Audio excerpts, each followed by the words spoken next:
welcome back. We're live at SoupX, the Startup Expo, with Mark Wolchek, founding partner at Los Olas Venture Capital. Mark, welcome back to the show. I think this is your third time you've been on the show. Yeah, I think so. Yeah, thanks for having me. Yeah, of course, man. So maybe before we get into kind of what you guys do at Los Olas, let's get to know you a little bit better. Maybe give us a quick background, kind of where you grew up, where you went to school, how you got to where you are now. Sure. Yeah, so I grew up in New York Okay, very as cool. a kid, and then I lived in Europe for a number of years. Okay. My mom's originally from Europe. And then I ended up moving to Connecticut for college. Okay. Went to Yale University in New Haven, Connecticut. And from there, I really started my company called Hire One as a senior in college. Very cool. And we kind of took it from there. We raised 2 rounds of angel money, 3 rounds of venture capital, grew the company to over $200 million of revenue, over 50 million of EBITDA, close to 1,000 employees. Wow. And then sold part of the company to a private equity firm in New York, and then ultimately took the company public in 2010. Very cool. So what made you found Los Olas, and what exactly do you guys do? Yeah, so after leaving Hire One after 15 years, I took about 18 months off and then was looking, what I wanted to do next. And I really thought it was very rewarding to work with entrepreneurs and help them build their companies. Sure. And so I had been doing angel investing since 2008. Okay. And wanted to sort of professionalize that, and got together with Dean, who was one of my partners at Hire One. Right. And he had taken a few years off. He left the company right after the IPO. And so when we got back together, rather than just investing our own money, we said, let's pool money from some friends and family. Sure. And then ultimately we expanded that and raised a real fund called Los Olas Venture Capital. And we're currently investing out of Fund One. Okay, very cool. So what types of stuff do you guys invest in traditionally? Yeah, so we invest in B2B software, enterprise SaaS, Okay. Variety of tools that make knowledge workers more efficient. So we have some investments in the DevOps space, for example, that make developers more efficient. We have some vertical software applications that help companies, automate some workflow or make various functions more efficient. Okay. No, that's interesting. Is there certain verticals you guys invest in, or it's kind of all over the map? It really depends. Okay. We tend to sort of see things in waves because, different technology enables different things. Sure. So like DevOps is something we didn't necessarily expect to get into when we started the fund 3 years ago. Mm-hmm. But it's something that, is obviously really important today with developers commanding really high salaries. Making those developers more efficient is obviously a top priority for companies. So that's an example. But we've done investments in fintech, ed tech, vertical SaaS applications, really across the board. But there's certainly some areas we end up liking more, but that can change, year to year, as long as it's in the B2B space. Got you. And at what stage do you usually like to invest in companies? I guess it's probably a little bit different depending on where they're at, but. Exactly. So the stage we really define as more as having proven product market fit, Okay. which is somewhat of a gray zone. But what's important for us is the company's ready to scale. Okay. So they figured out, the right product market fit, the right go-to-market strategy, have built out a little bit of the management team, and are now looking to raise capital to really scale what's already working and just take that and grow that. Sure. But obviously, depending on the opportunity, depending on the team, we sometimes stretch a little bit earlier, or sometimes we'll make investments a little bit later. But our general goal is right at that inflection point where companies have figured out how to make their product and their company work, and are looking for a partner for capital and expertise on how to scale from there. Very cool. So what advice do you give people that are looking to pitch somebody like you guys? Yeah, so, I think ultimately, the advice for anybody trying to pitch is sort of the same as anybody trying to build a company. Sure. It really comes down to, building out your team. Okay. I think, one-person founders are really, really hard to invest in. Okay. So, first off, having sort of a 2 or 3-person founding team is preferable. Find some co-founders, but then also build out your management team. So having a 4 or 5-person executive team is often, a lot easier because there's more expertise, more bandwidth to really be able to scale the company from there. Right. Additionally, I think it's really important to figure out the right product market fit, and then figure out go-to-market strategy for that. And there's many ways to go to market. Not everything is enterprise sales. Sure. we've been seeing more and more successful opportunities that are sort of bottom up, sales strategies. But it also, you can sort of sell to departments and then land and expand and try to get an enterprise contract later. So Right. there's a lot of different ways to structure a go to market, and that's really important. And it's different for every company depending on the industry and depending on where your product fits in. Sure. Do you have any advice for people on how to find some of those maybe co-founders or kind of founding team members? Because it's really tricky to find good talent. Yeah, and especially in today's Yeah. environment where talent is very hard to come by. Um, a lot of it's networking. Okay. You can certainly go to events, try to meet people that way, but often it's more targeted. So maybe it's looking for people that have certain experiences, have worked at certain companies. And co-founder can, is sort of a range. It doesn't have to necessarily be sort of an equal co-founder. Okay. It could be sort of your first VP of sales or your first CTO, and giving them a meaningful equity stake and making them feel like a founder is really important, because you Sure. want those early executives to be really part of the team and be all in Yeah. and take lower cash comp in exchange for more equity. Okay. And so I think, and there's one of our portfolio companies just brought on a COO, Okay. and we made him co-founder. We gave him a little bit more equity than normally that role would get. Um, but we wanted to have more people that really think as owners and not as Sure. employees. Well, and how much do you think giving somebody equity actually motivates them to stay with the company? I think it's a very important piece Yeah. for the right people. Equity is really why they're at the company. But I think it's more than just equity. It's really creating the right role for them, giving them the founder's title, giving them broad responsibility, and getting them internally. Founders have this ability internally to bring people together and sort of make an outsized contribution because of their belief in the company and their Sure. attachment to it. And so I do think equity is really important. At my company, every single full-time employee had equity, I think, through the first 8 years. And then as we got closer to the IPO, we sort of pared that back a little bit. But I would say the first 400 full-time employees all had some amount of equity. And I Interesting. thought that was really important because as we did, the private equity transaction, or as we went public, everybody was excited about it and felt part of that process, and not, we don't want people to feel left out. So that was really Yeah. important. And I also think too that people feel like they're more maybe appreciated too if they actually have stake in the company. At least in my experience, I think and it's not that you don't care about it when you don't have it, but I think you care that like little bit extra, right? Absolutely. Having that equity and having that sort of ownership, the sense of ownership, and having that responsibility, I think all comes together. So I do think it's a really important tool. And I think, some founders are very worried or don't want to give up equity. And I think that's a big mistake. I think to build a big company, it's important to have lots of partners. And that's, your co-founders, that's your investors, that's your employees, that's your outsourced vendors. Back at our company, we paid our rent, our landlord, with some sort of convertible notes or Really other things, interesting. because we wanted them to be part of our success. And so when we wanted Interesting. to add more space, they always found more space for us. And Ah, smart. we paid our executive recruiter that we use for one of our executive roles with equity. So I think giving equity to all your partners is really, really important. And I think being too stingy on equity is a mistake for many founders. Sure. So, do you have any advice for people like how to split that up? I know it's different depending on company and whatnot, but is there kind of a general rule? Like, is it a 20% pool for employees and the rest, or is it kind of depending? Yeah, there's no easy answer there. Yeah. Right. We generally target about a 10% option Okay. pool.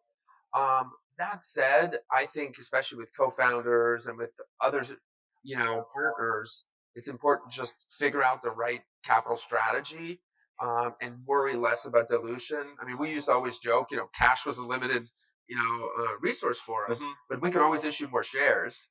Right. Clearly, that dilutes existing owners, but it's important to build those relationships. And by paying for services or paying, your employees with equity, you're essentially raising capital from those people, because Right. instead of paying them cash, you're selling them shares implicitly. And so I think that's how we think about paying with equity, is essentially making your partners, your employees, investors in your company. And I think that's really, really important. Yeah. No, I 100% agree. It's interesting because so many people get worried about getting diluted, but at the same time, if the company shuts down, Or would you rather get kind of diluted to raise another round of capital, right? And sure, like it's better to own a small percentage of something that's successful than 100% of nothing, right? You hear Right. that all the time, but it's just people always worry, I think, sometimes about like, oh, I'm going to lose. It's like, well, maybe, but like you kind of need to do that, right? Yeah, It's I just think part of growing. yeah, that's the key of optimizing the chance of success rather than optimizing your ownership in that ultimate outcome. I think that's another way to look at it. Sure. So you mentioned to me earlier about speed to market. What's your thoughts on how long should it roughly take a startup to kind of get to market? Yeah, so I think that again really depends on the Sure. company and the product and how complicated the technology is, how complex the integrations are, are there regulated, industry issues. But overall, I think for founders, the key is to get to market and get to an MVP and get a product out there as soon as possible. Sure. So if you can get out there in 6 or 12 months, for most companies today, you can build a basic product in 6 to 12 months and get it out there and start getting customer feedback. Sure. And I do think there's sort of a fine balance between, bootstrapping and going slowly versus, when you have something that you think is working and is ready to scale, to really, step on that accelerator and get the company going. Because one of the issues we're seeing is that most companies don't have real defensibility in terms of, patents or proprietary technology. Most companies really win on execution and speed to market Sure. and being able to get lots and lots of customers signed up. And so waiting too long, and often see companies that are sort of testing and building product for 3 to 5 years. And Wow. many times there's companies, in the major tech centers like New York or San Francisco, the Bay Area, that can raise millions of dollars and just move faster. So they may have started 2, 3 years after you, but if you're too slow, they end up leapfrogging you and moving much faster than you can. Yeah. Well, and I also think the sooner you get out there, the sooner you start iterating and getting feedback and modifying stuff. And if you spend 3 years or more building a product and then you have to rewrite huge parts of it, that's not fun. Right. And then I guess if you don't have like you're trying to mitigate, at least in my experience, a big rewrite, right? Like you might throw away your MVP and rewrite the whole thing at some point based on your customer feedback, but it's easier to do that when you spent 3, 6 months on something than if you spent 3 years and you have to throw away that whole thing, right? Absolutely. I think that's one aspect, is to minimize sort of or to increase the feedback loop and getting customer feedback. But I think what most importantly is to be able to raise additional capital, you have to Right. show traction. And so I think it's a fine line of walking down to sort of, show enough traction to raise the next money and then use that money to get enough additional traction to raise the next money, Right. and really get that growth curve going. Because once you start growing too slowly, you get stuck in this sort of spot where nobody wants to invest in your company and you don't have Right. money to accelerate the growth. So it's really important to get on a high growth trajectory and then stay there and execute and perform. And the plan is again different for every company, how fast it can grow, how much capital companies need. But the key is to develop a plan and then really, put fuel on the fire and make the company work. Sure. So do you have any advice for people on how to kind of scale the company quickly? Because that is really challenging. Right. I think that comes back to, team and people, as we talked about earlier, building a team and building um, that executive team and then, all the folks around that is really the key to building a great company. I mean, Sure. most companies are really only as good as the people involved. And that starts with the founders, the executive team, and then all the employees. And that's really the only way you can scale. Right. If you don't have the right team and you start selling too much, customers will be unhappy because things will break. There won't be any support. So the key is to build a balanced company where you get the sales, but then you also have the support. And you can deliver the product in a way that you end up with happy customers. Sure. And I want your thoughts on some companies seem to put their whole kind of product or service in like maybe one or two kind of really talented people. That kind of would worry me, right? Like I'm assuming your advice is try to get as many talented people across all the verticals, which is extremely challenging, but they can also help you scale based on probably their network and trying to recruit others, right? Like how do you go about actually finding some of those people? Yeah, I mean, a lot of it is really networking in your industry, finding some industry people, using your personal network. But it is very, very difficult to find the right people, and it is key to get great people everywhere. I do think, different companies are sort of the key expertise might vary. So in one company, it could be that having the best data scientists or the best product people is really important because you're going to compete and win on having the best product. Right. Whereas in some companies, having the best possible, VP of sales and the best possible sales team matters more, and the product is maybe more generic. And you still want good people building the product, to make sure it works. But having, the most brilliant data scientists may not be important for some companies. So it's really important to think about what is your competitive advantage, and then make sure you invest in people in those areas for that, competitive advantage. Sure. So when you guys are putting money in a company, do you have a certain range that you traditionally invest, or what? How do you guys decide how much money to give a company? Yes, we generally target a first check of about $1 million. Okay. We've done smaller checks. We've done checks as large as 1.5 to start. Okay. And then we essentially reserve additional capital for follow-on and future rounds. Okay. But that's generally what we target. So it sort of depends on the company, the stage, and often that's part of a round. So we might put in 1 million of a $2 million round, or 1.5 million of a $3 million round, and then it's up to the entrepreneur to fill up the rest of the round. So we will often lead that. We'll issue a term sheet, and then the entrepreneur works to sort of find co-investors. And sometimes, and we certainly work with them. So we make introductions. We often bring people with us that can jump on board. Okay, interesting. How important is it? Like, there's obviously a life cycle of a fund. How important is it to kind of get in early compared to maybe later in a fund? Because if you're looking to raise additional capital and your company's willing to maybe put in a second round, if it's kind of late in the funds, what's your thoughts on when to kind of is ideal for you and for a startup to get investment from you guys? Yeah, so we really try to make it sort of not relevant by reserving enough capital. So even our last investment, if we reserve correctly, we should have enough capital to do those follow-on investments. Okay. Clearly, it's a little bit advantageous. If I was an entrepreneur, I would prefer to be earlier in the life cycle of a fund because one, that you have more patient investors. Most funds have a life duration of 10 to 12 years. Sure. So if you get an investment in year one, no one will be in a rush to sort of create an exit. Whereas if somebody invests in year 4 or 5 of their fund, you have a duration of 6 or 7 years left. So it matters a little bit. Okay. But I think the most important is to find the right partners, the right investors. And, I think smart, well-run venture investors will manage that on the background, and entrepreneurs don't need to worry too much about that VC life cycle. Okay. And then I'm assuming that if you started a second fund, you would potentially use money from that second fund in some of your first fund investments, or how does that work? Actually, that's generally frowned upon by institutional investors because since your investor base is different between different funds, you don't want to be sort of accused of supporting fund one investments with fund two money. Because it could be different investors. So generally, that's why what we do is we reserve a significant chunk of money in fund one, and we'll roll over and start investing out of fund two, even though we may still have $5 million left in fund one, but that's all reserved now for existing companies. Got you. We also have ability to leverage that a little bit. We can borrow against the fund. If we have an exit, we can use some of the money from the exit to reinvest in the other companies. So there's different ways to manage that life cycle. But generally, the cross-investing across funds is frowned upon by institutional investors. Okay. No, that makes sense. And so you say 10 to 12 years. Why is that kind of a life cycle of a fund?